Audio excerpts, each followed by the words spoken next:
जय भीम, नमो बुद्धाय। रेंज की वजह से वीडियो कट हो गया था। जैसे कि आप सभी लोग जानते हैं कि हर हफ्ते हम किसी ना किसी जरूरतमंद परिवार की the Buddhist society of India भारतीय बौद्ध महासभा के माध्यम से हम उनकी आर्थिक सहायता करते हैं। और आज हम ऐसे ही एक परिवार के यहाँ आए हैं। इस छोटे से बौद्ध बस्ती में आज हमारी एक बहन जो 10वीं पास होकर अब आगे की पढ़ाई करना चाहती है, वो उनकी फीस की व्यवस्था the Buddhist society of India भारतीय बौद्ध महासभा के माध्यम से आप लोगों ने जो संस्था को डोनेशंस दिए हैं, आप लोगों ने जो संस्था को पैसे दिए हैं, वो पैसे आज हम इस परिवार को सुपुर्द करने के लिए यहाँ पर आए हैं।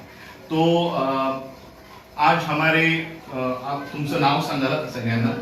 माझं नाव साक्षी भगवान जाधव। साक्षी भगवान जादव करके इन्होंने 10वीं पास किया है। और जो हालात में हम लोग पढ़ाई करते हैं, आप लोग देखते हो कि किस तरह से बाबा साहब अम्बेडकर जी ने एक विधान किया था कि शिक्षा जो है ये शेरनी का दूध है, जो कोई भी इसे पिएगा, प्राशन करेगा, वो दहाड़ेगा जरूर। बाबा साहब ने शिक्षा को शेरनी के दूध की उपमा दी है। कभी कभी हम लोग सोचते हैं कि बाबा साहब ने शिक्षा को शेरनी के दूध की उपमा क्यों दी है।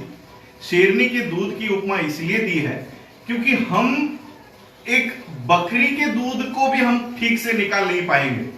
कोई इंसान बकरी के पास जाने के लिए भी डरेगा, लेकिन हमको शेर के पास जाना है, शेर के सामने खड़ा होना है। और सिर्फ खड़ा ही नहीं होना है, तो हिम्मत वो दिल में पैदा करके उसका दूध निकालकर वो पीना है। तो सोचिए हम लोगों को शिक्षा प्राप्त करने के लिए कितना संघर्ष करना पड़ता होगा। तो यही वो शिक्षा है जो बाबा साहब ने शेरनी की उपमा दी है कि इसको पार करो, जितनी भी कठिनाइयां आएंगी उसको पार करो और ये शिक्षा प्राप्त करो। और जिस दिन ये शिक्षा प्राप्त कर लोगे उस दिन तुम लोग दहाड़ोगे जरूर। तो आज यही शिक्षा का जो संदेश है, आज हमारे ये परिवार फॉलो कर रहे हैं, अपने बच्चों को ये पढ़ा रहे हैं। बहुत सारी समस्या है, फीस तक की समस्या है, पढ़ाई कोचिंग तो हमारे बच्चों को क्या होती है ये पता ही नहीं होगा कि कोचिंग क्लासेस लगानी है, एसी क्लासेस में बैठना है, कॉलेज या स्कूल के लेक्चर्स बंक करके वहां पर जाकर बैठना है। तो कोचिंग, तो ऐसे हालातों में भी 70% अबोव मार्क्स फर्स्ट क्लास में आज ये बहन पास हुई है। और आप लोगों की सहायता से आज हम उनको आगे की पढ़ाई करने के लिए थोड़ी सी मदद हम लोग कर रहे हैं। संस्था के, जैसे मैंने कल आपको बताया कि संस्था की आर्थिक हालात कुछ अच्छी नहीं है, उसमें भी हम लोग साकेत का आंदोलन कर रहे हैं। सुप्रीम कोर्ट में अभी नेक्स्ट वीक में ही हमारा पिटीशन आ रहा है। सुप्रीम कोर्ट में भी तगड़े लॉयर्स हम लोगों को करने हैं, सीनियर एडवोकेट्स हमको एंगेज करने हैं। धवन जी का नाम हम लोगों ने सिलेक्ट किया है, तो उनकी एक टाइम की फीस 1 से 1.5 लाख रुपए है, ऐसा हमारे एडवोकेट्स ने कहा। लेकिन फिर भी 1 से 1.5 लाख नहीं, 2 लाख भी हो तो भी हम वो इकट्ठा करेंगे और यशस्वी करेंगे।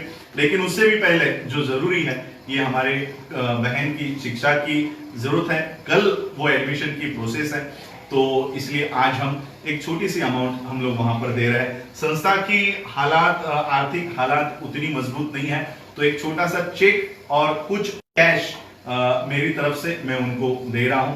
तो मैं आप सभी परिवार को विनती करना चाहता हूं, जो रकम है, ये जो मदद है, ये मेरी ओर से नहीं है, डॉक्टर बाबा साहब अम्बेडकर जी के संस्था की ओर से। ये आप लोगों को ध्यान में रखना है, बाबा साहब के मूवमेंट को आगे बढ़ाना है।